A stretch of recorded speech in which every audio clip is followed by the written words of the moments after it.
is going on in Delphi? Is it Richard Allen? Is it the Odinist? Or is it something else altogether? Retaliation, maybe? If you want to catch up on the case, then you've come to the right place.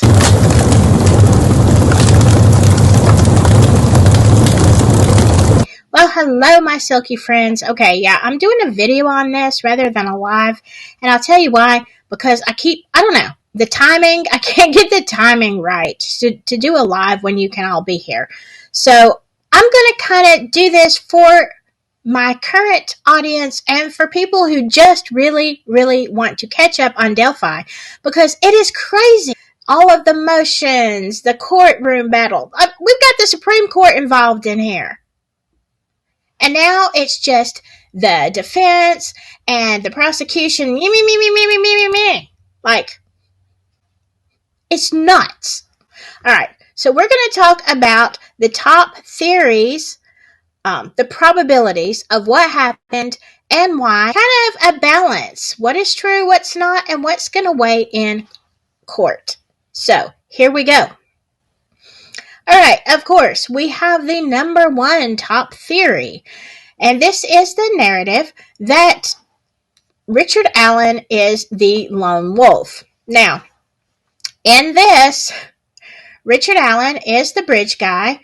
They do have a photo and video of bridge guy, and number two, he admits to being on the trails that day. Okay, it's not looking good. There was a bullet found in his house that was an unspent bullet, okay? So it's a little bit different, not fired, but it was a Sig Sauer P226 that matched the bullet that they found at the crime scene. Ooh, that really doesn't look good. Add to that there were witness accounts of who they saw on the bridge that day, and maybe the most damning one is that he confessed to being involved in the crimes in prison. Now, if you look at it just like this, it's a slam dunk case. But let's look a little deeper, because it's Delphi, and in this case, nothing makes sense. All right, let's look at the problems with this. The first problem is that the original bridge guy photo was indistinct. The video, the photos, it's really hard to tell. It's sketchy looking. And it's really kind of unidentifiable. Many people have said that this photo could literally be anybody in Indiana. And here's the thing, and I don't have this, I wanted to have this before I recorded, but this did come from a trail cam, and that was recently, I saw that in print with a quote by a law enforcement officer. It was not an iPhone. It always looked like a trail cam to me. However, let's just take that out of it, and let's just say, because I don't have the evidence in front of me, that it was taken from an iPhone. Still, not very reliable for identification purposes, right? The second problem with this is his admission of the time frame does not match the PCA. What? I thought it did. He said he was there between 1:30 and 3:30. That's according to Tony Liggett. If you look at the affidavit from the Franks motion, Richard Allen said he was there between 12:30 or 12 and 1:30 or 12:30 and 1:30, one of those. But in any case, he said he was gone. He was leaving at 1:30. Well, the girls did not arrive until after 1:30. So this is a big problem. Also, the witness statements. Okay, the witness statements do not match Richard Allen, although the PCA would lead you to believe they do. Now, who Betsy Blair said she saw was a young guy in his 20s with poofy hair, and she was about 50, 60 feet away from him. That's not really that far, okay? Now, Richard Allen has never been accused of having poofy hair, okay? So who Betsy Blair saw does not match that description. Add to that, Sarah Carbaugh saw a man walking down the road as she was driving down 300 North. She sees a guy kind of on the side of the road, and she says that his clothes were muddy. But when you translate that to the PCA via Tony Liggett, Tony says that Sarah said that he was muddy and bloody. Well, we've talked about how you can't really tell blood at a distance on a dark blue jacket, which, by the way, that wasn't part of the witness statement either. But here you go. You're seeing somebody memory as you're going down. You don't know there's a crime committed. You just see a guy walking down the road. Well, that's kind of a problem. All right. It's also at a distance. And how close are you really looking at that? Now, Tony Liggett said she said muddy and bloody, but that, according to his own affidavit, is a lie. Lie. We got some tall tales around here. Okay. Also, the witness statements do not match the description of a car.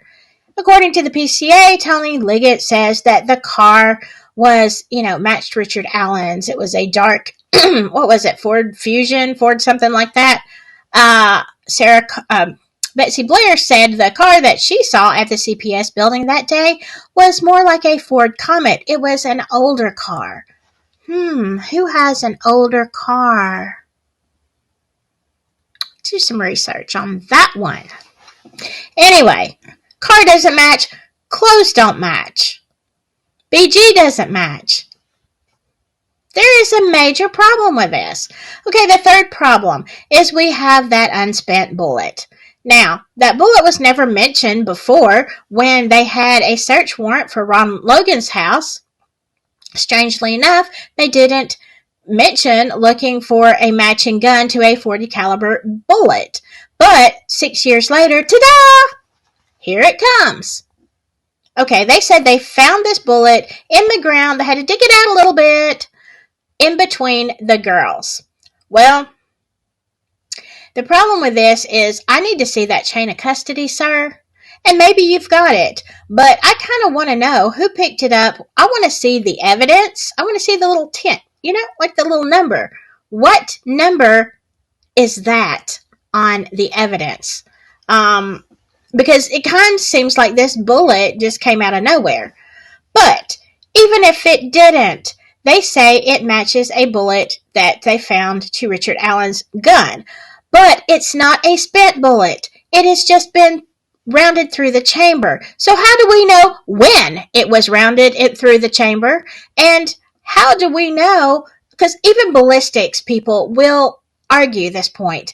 And the bottom line that most people say is that, and I believe this is also in the PCA, that looking for an unspent bullet that's just been, through the chamber and not actually fired, it is subjective. You know what that means? It means it's open to an interpretation of the person who's reading it. The person who's investigating it. The expert. It's their opinion. Now you can find another expert that's going to say something totally different. So again, we've got a lot of issues with this number one theory. Plus the fact that could it have been done by one person given the time of day and the age, size of the girls, that kind of thing. It makes it very difficult to believe that one person is the perpetrator. But, and let me go on to the jailhouse confessions. Jailhouse confessions are not considered viable in most situations. As a matter of fact, they get tossed out more than they're ever used, okay? And here's the reason. There are a lot of reasons that people confess in jail. Sometimes they want notoriety. Yeah, it seems weird, but you got some weirdos out there who really just want to be the famous perpetrator. They're already in jail for something else, and they're probably going to be there, and they're like, why not? Steal the show. Maybe I'll get a deal. Maybe, whatever. Who knows? The other problem is that according to the defense, and obviously by the pictures, Richard Allen has had a lot of physical changes since he's been in jail. He's lost, 60, 70 pounds? And He claims that he is taking medicine, that he has no idea what it's for. He hasn't seen a doctor. The pills change every day. Okay, there can be reasons for that as far as pills changing, but the fact that I don't know why I'm on medication, he has also been on self-harm watch. He has also, it's been proven that the guards in the prison that he's being held in, they have some nefarious ties. They're blatantly showing their odinist emblems, which is a problem if the second theory is true. Let me go back for just a second. Bridge guy. I told you I would tell you this, like I forgot everything. Okay. The problem with Bridge Guy and his clothes. Let's look at this again. I've showed it to you before, but in case you missed it, this picture came from the Pharaoh's Tribune, and let me see if I can detect what... I might have to get my glasses on here, y'all. This was from February 23rd, 2017. This came out in the paper. Okay, you see, this is the first half. It's a long paper. You know, it's folded. This is the first fold. Let's look at the second fold. Oh, my, my, my, my. What do we have here? We have Mr. Doug Carter doing his Doug Carter thing. And then you have a picture in the middle. And they say, hey, please be on the lookout for this guy. Anybody that looks like this guy. All right, this is Bridge Guy. The first thing I see is, what? I thought he was wearing a blue jacket. Let's look at this closer. And you're going to be amazed at the difference. Okay, to the photo on the left will show you, is my left? Is it your left? Anyway, the one that looks more black. If you will notice, and I don't know if you can see my cursor here, look at the side that's more towards the middle. The side of his pants has a distinct black line through there, down the side. That's rather odd, I'd say. Actually, it has kind of some weird lines in this. And also on the other side where it's so bright, you can also see that there is a black line there. Now that would suggest to me that the pants are of something like a security guard or perhaps law enforcement. Was this somebody else just walking on the bridge? You know, I don't know. Is this Bridge Guy? Because you see, actually, let me see if I can make this. Let me make this really big for a second. I'm just going to mess with this computer. Can you see right in the middle, under the fanny pack looking thing or whatever that is, which kind of looks a little bit different, you see a circle? I don't know if I can get that big enough, but if you can blow this up on your phone, you can see it. Looks like a circle, which to me is a lot reminiscent of handcuffs. Huh. I've always heard that there were some handcuffs missing that day. I'm just saying. I don't know. But it looks like handcuffs to me. What I will say, though, is the color of this has completely changed. And look at the face. All right? We have a black mask on this other guy, and there's no mask on blue coat guy. Well, which picture is true? I'm going to say the one that came out in 2017 on February 23rd, a week later. That seems to be a decent bit before they had the video for sure. And also, it causes a problem for a blue coat guy. So Richard Allen said he was wearing a blue coat, blue or black. He didn't know which one. And here we've got the difference. But we do have this mask on. Now, strangely enough, in the blue coat picture, this guy has a face. Where did that face come from? Like, he didn't take his mask off in the middle of the bridge. Did he? And why don't we have that on video if he did? So we just making stuff up about this face? I don't know. But this is where I have a problem. All right, so now let's go to theory number 2. As of September 18th, 19th of 2023, this became definitely the biggest theory. Okay, if you did not believe it was Richard Allen, then you definitely did believe it was the odinist. Whew, let's take a deep breath here, because there is a lot to this one.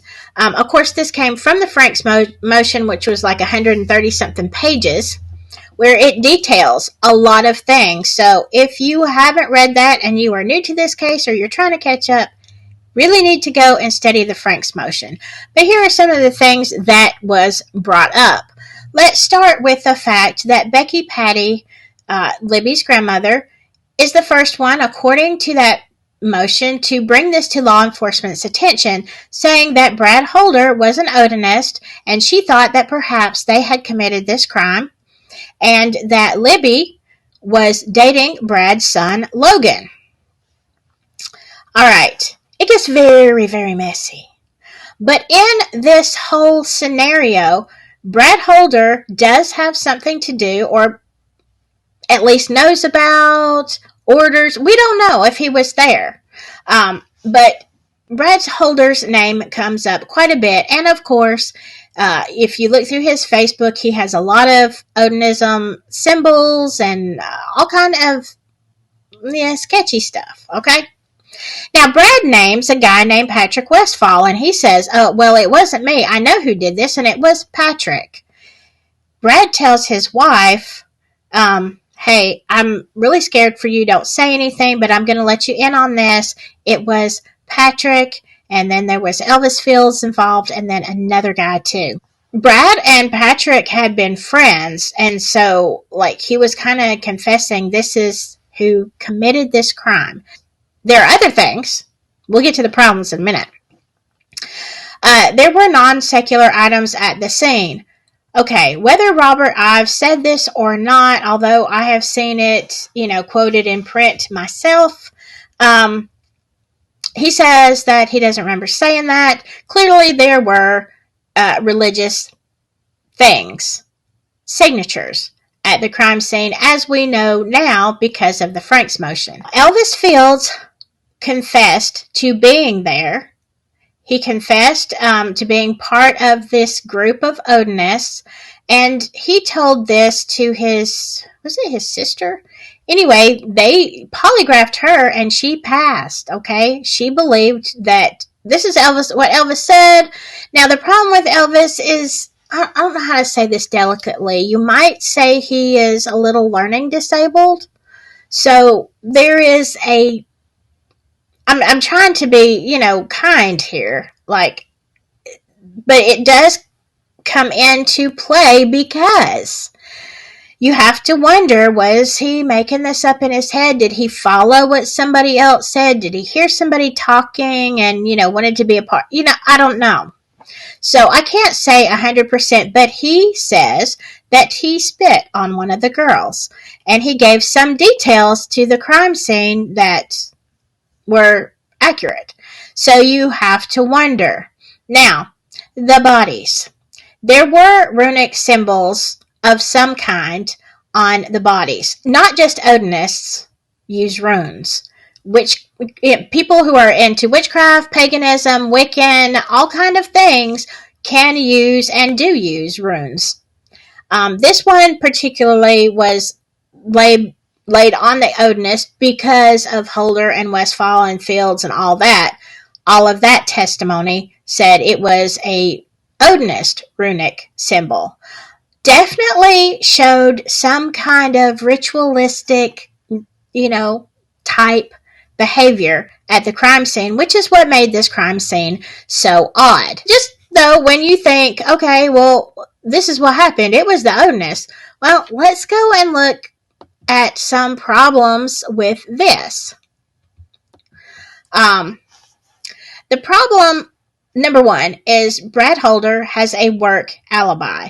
Now, unless somebody can poke holes in that and say that he absolutely wasn't there or that he left or whatever, he was at work. Now, also, like I said, Elvis, because of the nature of his disability, he could be viewed as being unreliable. At the very least, it would be very hard to put someone like that on the stand, because I feel that it would be hard on them, and sometimes you could be led either way. So if that is true of him, then the prosecution could lead him one way, the defense lead him the other way. It would probably just cancel each other out. The polygraph may. Some of the details that he knows may cause a problem. He told his sister that he was going to be going away for a very long time. So, was he part of it? Possibly. But again, the problem is proving that in this situation. Number 2, the problem is odinists as a religion do not perform human sacrifice. Now, this is the strict religion. All right. Now, you always have people who are practitioners of something who go off on the deep end, go outside of that, and whatever. But strictly speaking, of the way the practices are modern day, there is history of it, hundreds of years ago, but modern day odinists, by all accounts, do not practice this type of ritual, although they do perform what is called blots, which is a sacrifice of some type, but not human.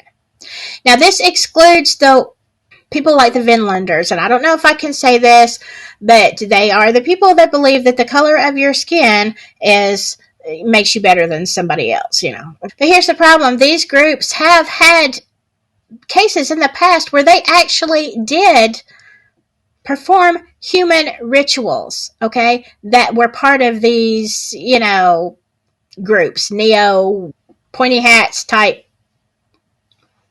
affiliations.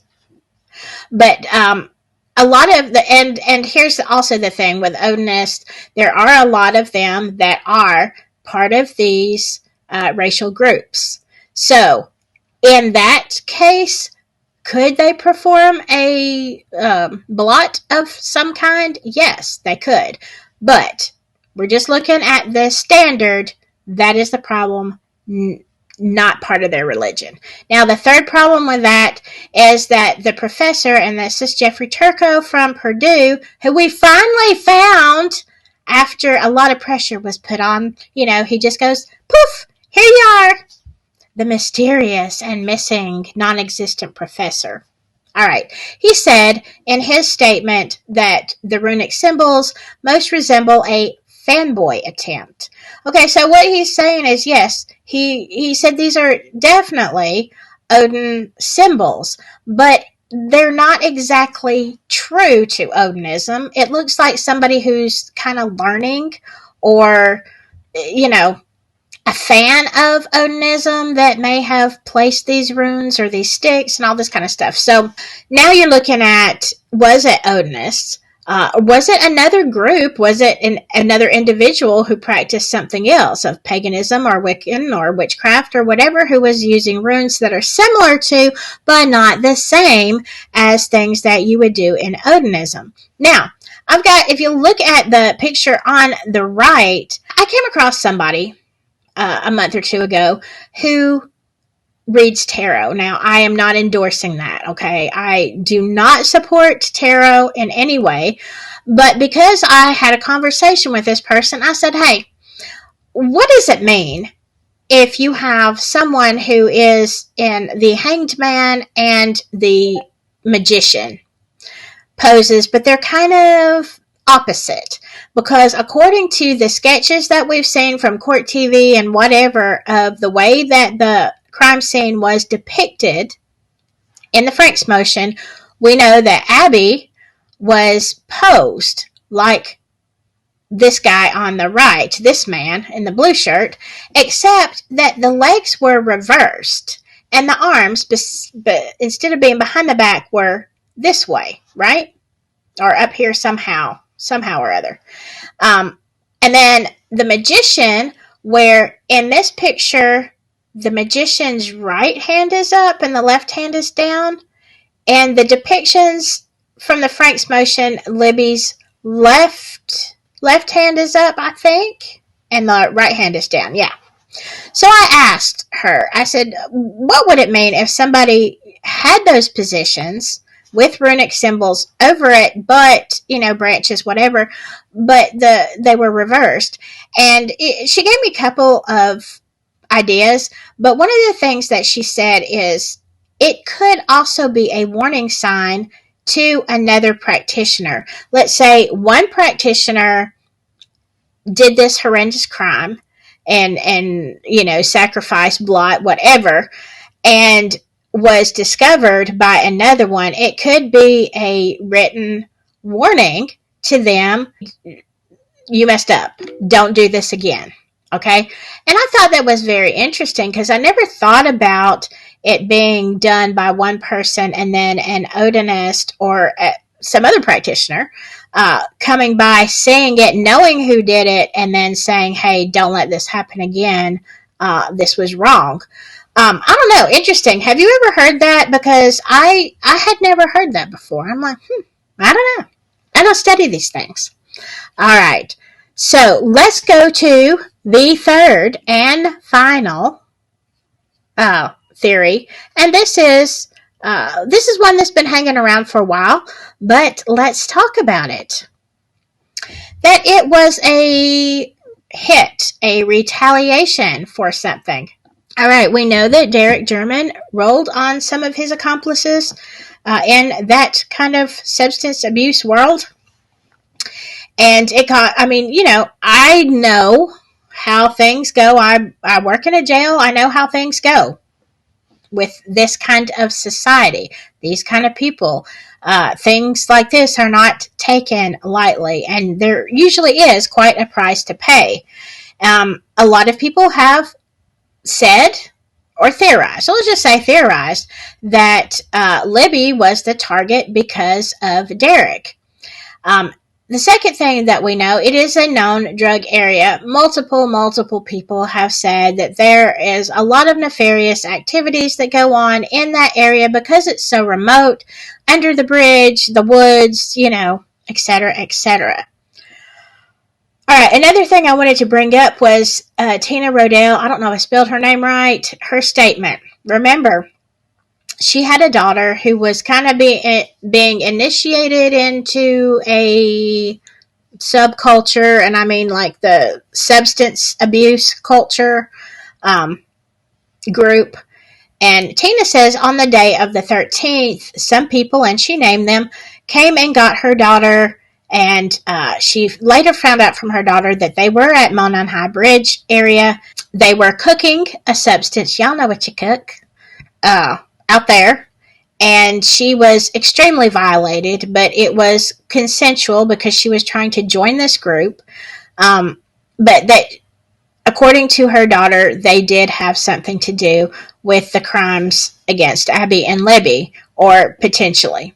Now, I don't know how much they've dug into that, but certainly the people that were involved, we had some other nefarious people in the area at that time, some that changed their appearance. Some are in jail for life now. Now, I was going to do a rebuttal on this one, like I've done the others, but I'll tell you what, I can't. Because I can't change the fact that there is the possibility, because of what Derek did, that he had serious enemies. Were some of those enemies odinists or some other kind of thing? Was it like you've got a religious factor, you've got a substance factor, and then you've got a revenge factor? It can't be outright refuted because we know that this kind of thing happens. Also, the brutality of the crimes suggests to me that it was one, either a sacrificial type thing, or it was a revenge retaliation hit. We can't refute the drug area. We know it is a drug area.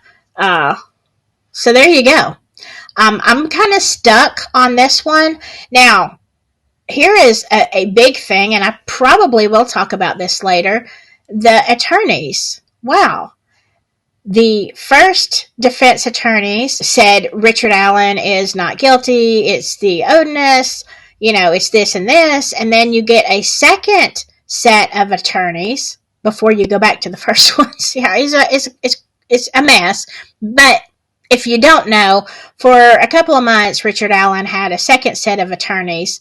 And once they bowed out and let it go back to the first attorneys, the second attorneys actually agreed with the first ones. Now, I have never, in my life, seen so many attorneys that have nothing to do with each other each say that their client is not just casting doubt, trying to do a reasonable doubt, but they're saying that this guy is not involved, that Richard Allen has nothing to do with this. And if you saw the interview on Court TV with Librato, I mean, he's the second attorney to say, yeah, he's being terribly mistreated in jail.